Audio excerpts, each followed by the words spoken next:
Reminds me of like social proof. You know, when you're looking to buy somebody or when you're looking to hire somebody on Upwork, you know, you want that sense of comfort that, you know, they've been there and they've done that before, right? So when you go into an event and you have a wingman, you have this sense of comfort because like you have somebody who's going to like, you know, help you maybe be introduced to people or going to open up conversation. You know, they're going to make that transition a little bit easier.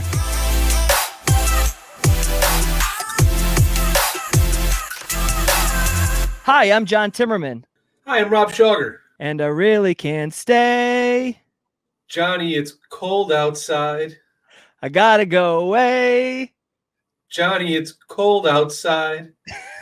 Damn it, and we are the founders of the NoBull company presenting NoBullCON.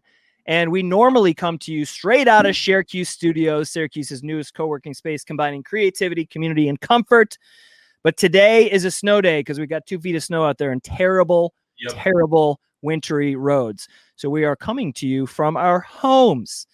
That's right. Don't forget to sign up for NoBullCON, NoBullCON.com. Get your tickets. Prices are going up quick. But quick. Robert, we got a good show today. Today is a business Q&A. We got some questions from an amazing fan of ours, Jake Van Ness, longtime follower of the show, entrepreneur in several different businesses on his own. But before we get into the show, as always, now is the time when we cheers to life, love, lots of laughter, and plotting out escape routes for unlikely scenarios. Clink, clank. Good job, Albert. Our third co-founder, Al. Always planning the escape route. Meatball Kutri, always planning that escape route. Thanks, Al. What's up, Nick? Nick's with us. Nick Pacha. What's up, Nick? Thanks, my friend. Wait till everybody sees Nick's new podcast table that he built for us. Yep. Next show, pending the apocalypse or snow day, you shall see this masterpiece. So thank you so much, Nick. So let's get into the show. Before we get into the show, though, Rob, give us a little bio of Jake. You know, what does he do? What's his business? Yeah, so Jake Van Ness comes from the Adirondack Mountain area, lower Adirondack Mountain area. And Jake's got a background in graphic design. And most recently, he made a major pivot with his company. And what he decided to start doing was he became a master at running Zoom meetings. And so what he does is for large companies and corporations that have people with lots of different meetings going on and stuff, rather than them worrying about how to run the Zoom meeting, what's the newest update? Did it jack something up? All of the back end stuff, Jake runs all of that. So if you come in, you've got a PowerPoint presentation to do, and you just want to click and talk, right? Yep. Jake's got your deck. He's already got everything set up in the back end, and he's ready to go. So he runs master control while you get to do what you do best, which is having a conversation with your company or doing trainings or whatever it is that you need to. And I got to tell you, I introduced Jake to some people out of New York City last week, and they were like, holy shit, we're like, where the hell have you been all of our lives? Like, right? Like, where have you been all 2020? Everybody says they know how to do Zoom until you get on there and you don't know how to do Zoom, and shit goes sideways. And now what? So Jake's other business is blowing up. He's doing super well with it. I know this morning he was up at like 4 because you're at the mercy of when these global companies are deciding to run their meetings. Absolutely. So 4 a.m. he was up and at 'em. So check it out. I grew my company 600% in 2020, one of the most chaotic years our world has ever seen. And I did it by learning from the best business builders this planet has to offer. That's exactly why we put together NoBullCON with speakers like Gary Vaynerchuk, Constance Schwartz-Morini, David Meltzer, Terrica, Lynn, Smith. And we are selling tickets at an 85% discount right now. Click the link below because the price goes up every 15 days.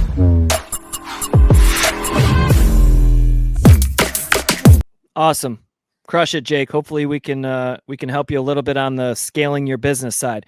Yeah, man. Speaking of scaling your business, those are that's the first topic of his question. So Jake's got several questions that he sent over for us to answer on the air here. And the first section starts with scaling a business with contractors, something I have a lot of experiences in. So we'll go right down through these questions. Rob, you can Let me ask you these first three because they really are mostly directed to you. Yeah, let's do it. So number one, when scaling your business up from being a solopreneur, how did you do it? How did you know it was time to find the contractors to support your business and allow it to grow? And so when we say contractors, for those of you who don't know, is that a lot of times in this world, we basically subcontract work out to 1099 subcontractors. So they're not employees.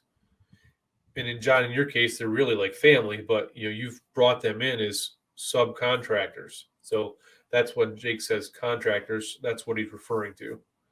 So how did you know, and how did that process get started for you as you went from you and maybe one other person? And I know you had some changes in the early days of when you were first starting out. So how did you make that jump, and what did it look like? So question is, when you're all by yourself, right? How do you make the decision to then hire your first contractor and start to scale and grow from there? I mean, it's the trigger might be different for everybody, but ultimately it's when you either, one of two things in my mind. One, you can't handle all the work yourself, or two, you need somebody to fill in the gaps where you don't have that specialty. So, in my world, it's marketing, right? So I'm great at strategy and seeing long-term picture and building out, marketing models and platforms and things like that. I'm a relatively good writer, but I don't know how to make websites. I didn't know how to video edit at the time. And so those are areas where I brought on contractors. And the good thing about contractors, again, it's industry specific, but you can hire them for project work, or you can hire them for reoccurring work, just depending on your needs, right? So if you look at a construction business and a general contractor, that's usually a project by project basis. They're bidding a huge project and they're pulling in all their subcontractors and adding all of that up into the project bid. It's pretty much the same for most industries when you're doing contract work. Now you got to be careful as a small business owner that person's not actually an employee.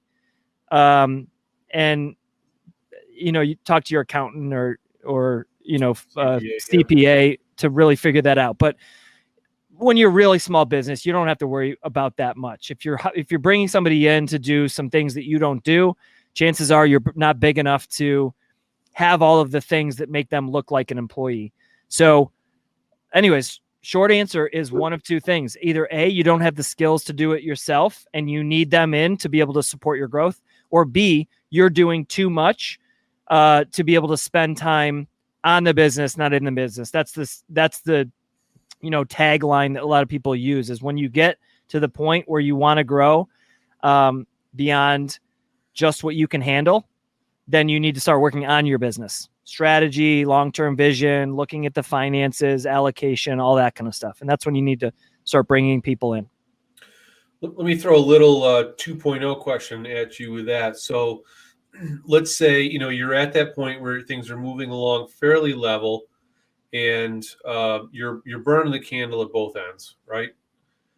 And cash flow is okay. You don't per se have a new project that you're bidding on that can compensate for the uptick in additional labor costs. But you're just you just don't have enough time left in the day.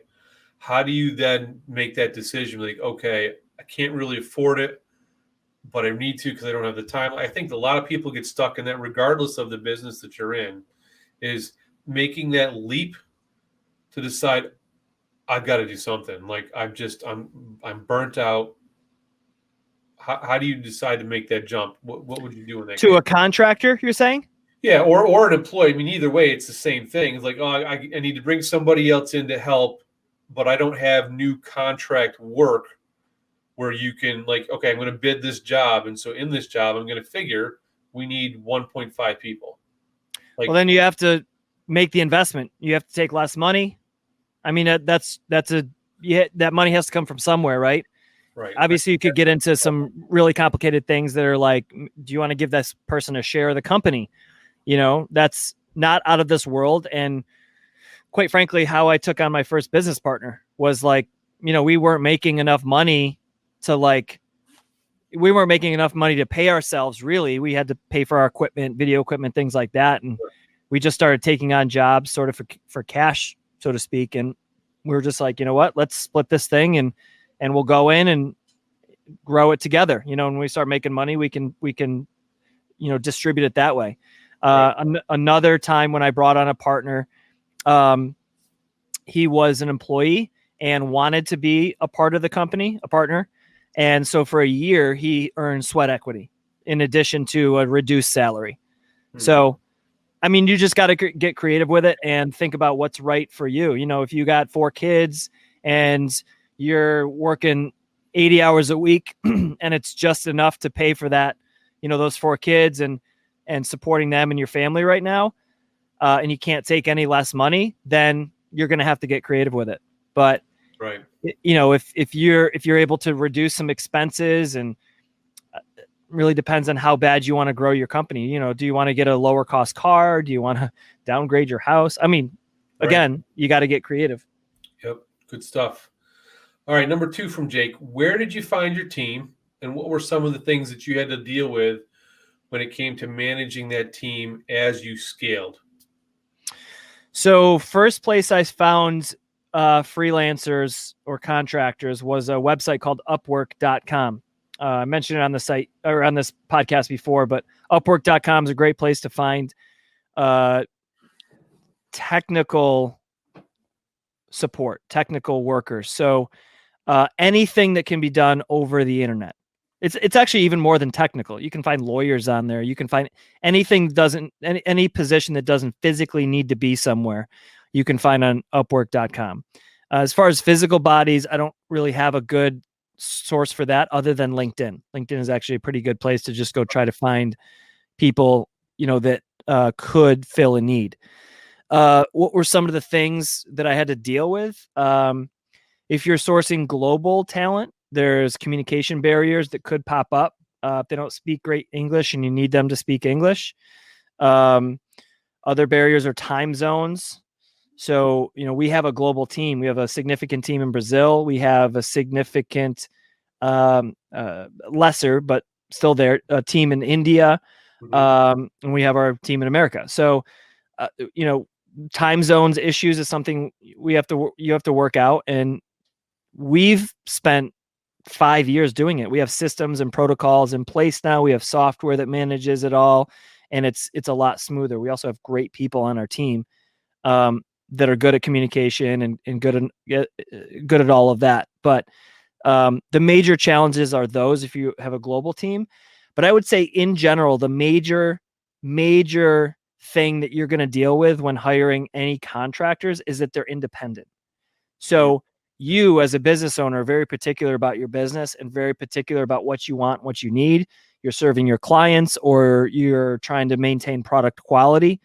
And a contractor doesn't have that source of passion or that sense of passion that you have.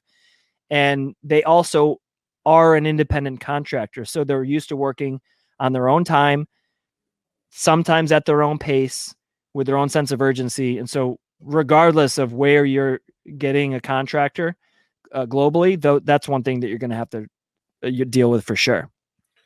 I think that leads really well into the next question, which is, when you're dealing with contractors in a different time zone, are you managing them, or do you have someone in the time zone that's managing them? That's kind of like the point person to help manage all the team members that you have there. I mean, the bulk of your team is in a different geographical location, but you'd still have some other people scattered around outside of that, right?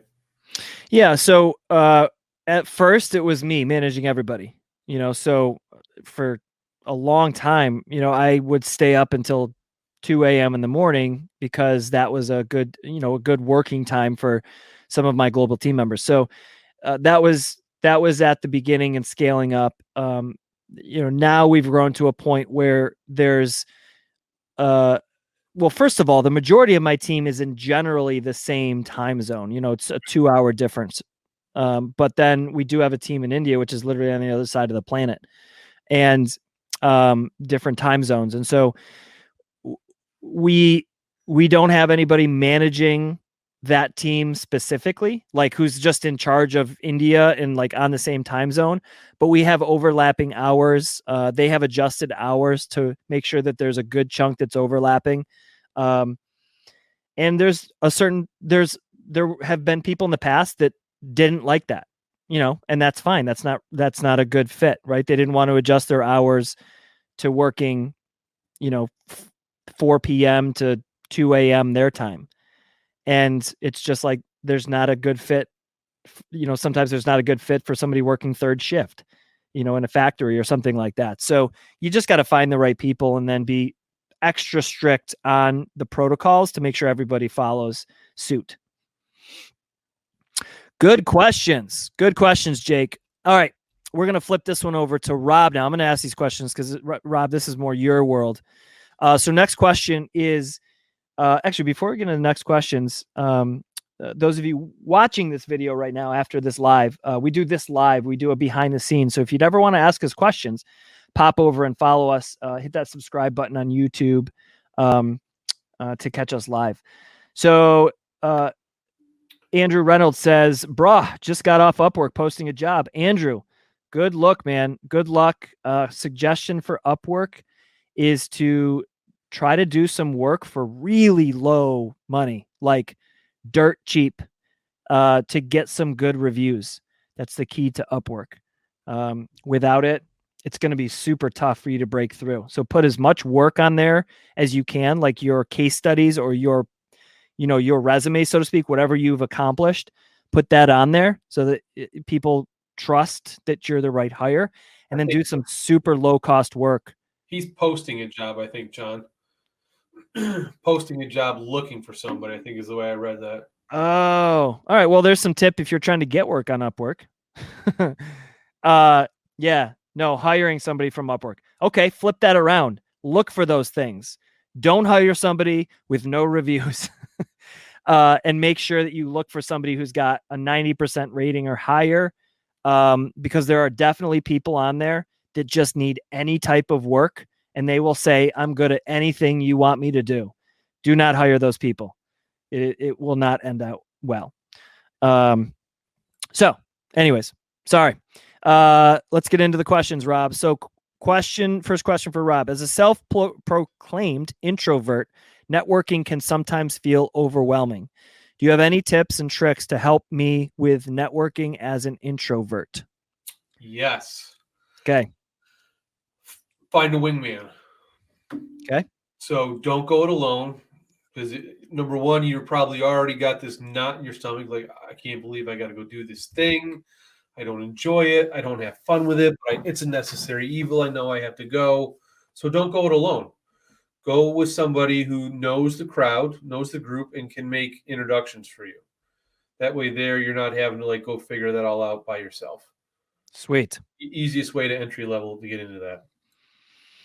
Yeah, it's a little bit of it reminds me of social proof, when you're looking to buy somebody or when you're looking to hire somebody on Upwork, you want that sense of comfort that, they've been there and they've done that before, right? So when you go into an event and you have a wingman, you have this sense of comfort because you have somebody who's going to help you maybe be introduced to people or going to open up conversation. They're going to make that transition a little bit easier.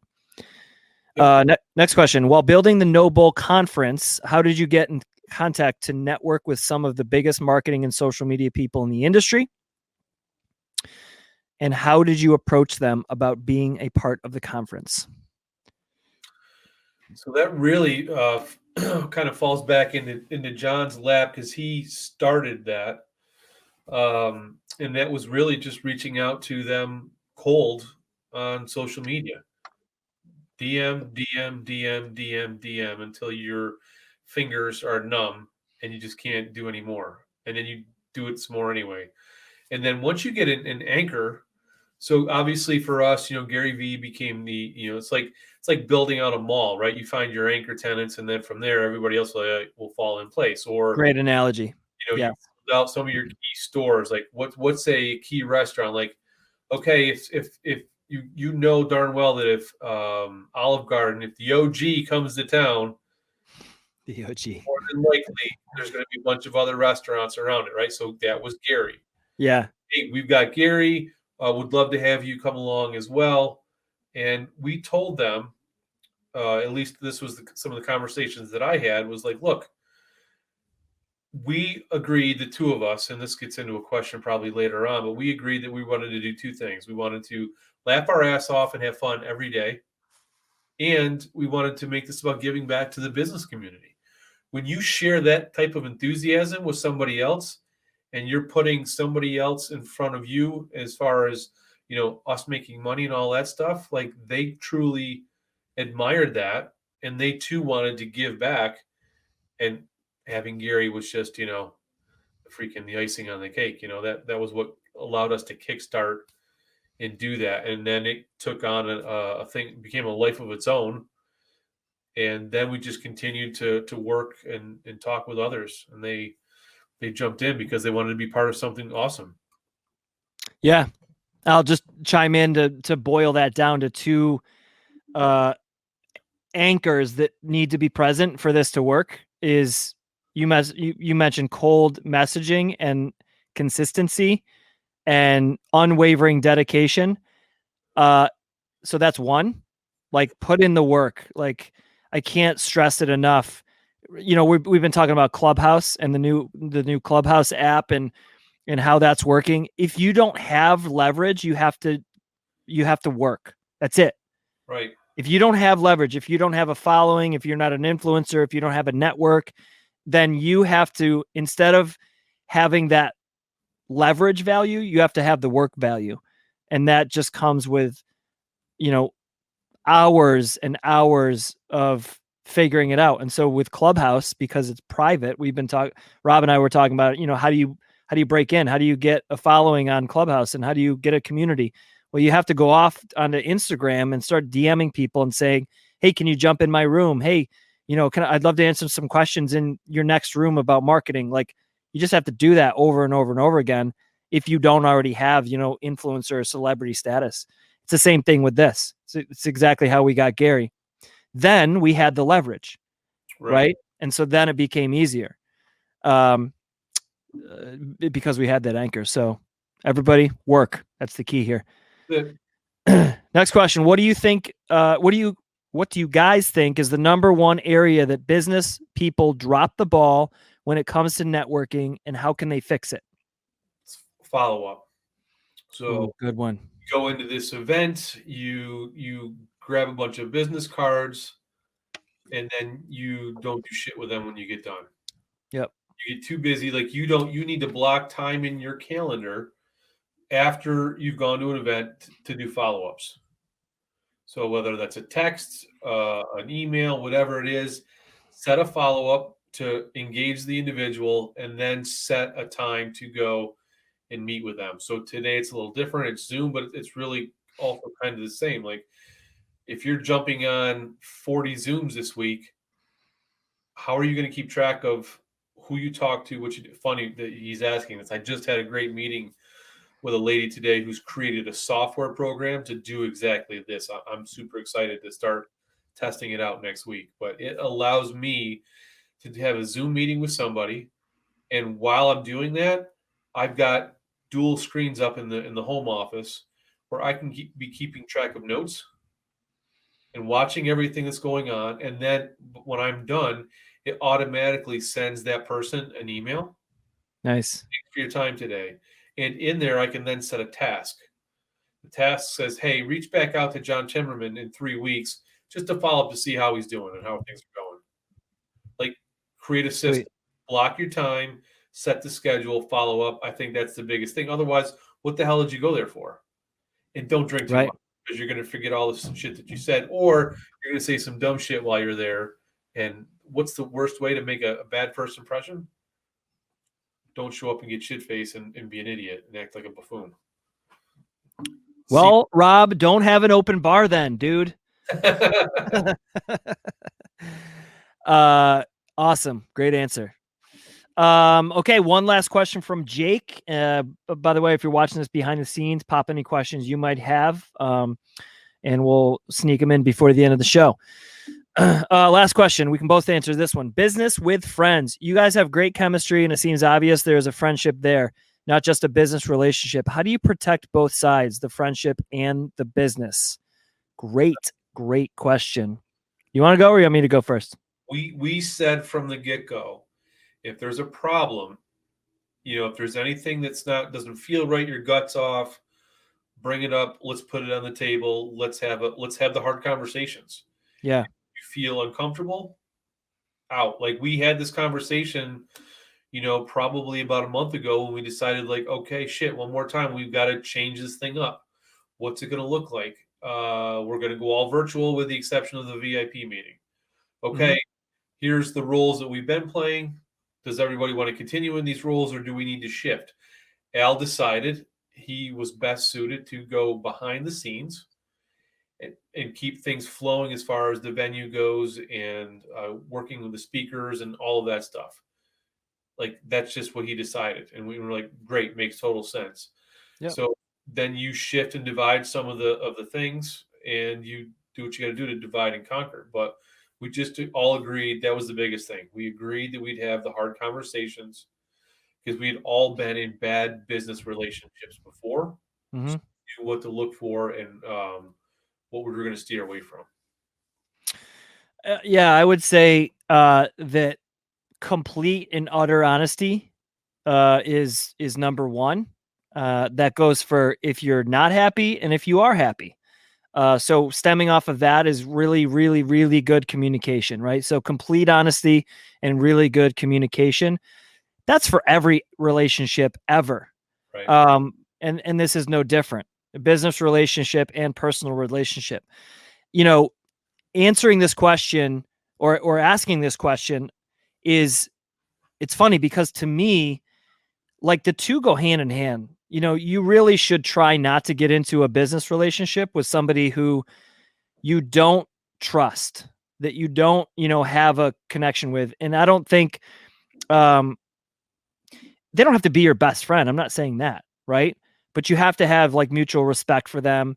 And I laugh sometimes when people are saying like, oh, like you should never go into business with your friends. I'm like I only want to go into business with my friends. I mean, if you have the things that if you have the communication and you have the honesty, and then one more that I didn't get to, but I'll throw in there is if you get rid of any ego, those three things will allow you to have great relationships with your business partners and have business partners with people you have great relationships, because no issue comes up that isn't overcomable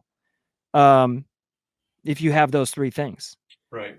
If you're honest, that means you're telling the good, the bad, the ugly, everything. It's all out in the air. If you have good communication, it means you can convey that honesty.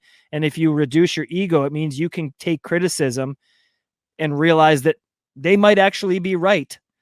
Then it clears up a lot of the reasons why people say you shouldn't do business with your friends and family. Right. It's like running a three-legged race. If one of us drops a ball, we freaking fall down. Like we're dragging everybody, the other two down, with us. Yeah. So, and speak of the devil, there's Jake himself. What's up, Jake? Jake pops in. Hey guys, just wanted to pop in and say howdy. Jake, thanks so much for the questions. Really appreciate it. Great stuff. Hope everyone out there found some value here. Don't forget, we're back with the produced show. Comes out every Thursday at 8:30 p.m.